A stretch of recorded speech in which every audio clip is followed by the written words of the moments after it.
तो भाई लंदन में मेरा तीसरा दिन है। यहाँ पे मैं अनोखी अनोखी नई नई चीज़ें शॉपिंग करने के लिए आया हूँ और देख रहा हूँ क्या क्या इधर मिल सकता है। भाई इधर पत्थर बेच रहे हैं लोग भाई। पत्थरा ले पत्थरा કેટલા રૂપિયાના पत्थरा भाई। ये देखो 1000 રૂપિયાના पत्थर बेच रहे हैं। 1000 रुपये का पत्थर। डोलू ना भाव કેટલા, पत्थरा का भाव कितने। देखो डोल इधर। ये डोल 10 पाउंड की डोल है भाई।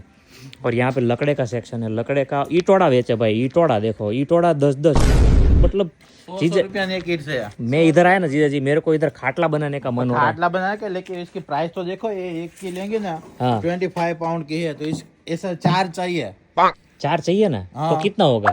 तो 100, तो 10,000 का तो सिर्फ पाया आएगा, साइड के बाहर तो अलग से है। वो पार्टी भी आ जाएगी। पार्टी तो इंडिया से लेके आएंगे। हाँ, तो क्या करना है आप बताओ, ये इधर से लेना है? तो वहाँ से इम्पोर्ट करना सस्ता पड़ेगा।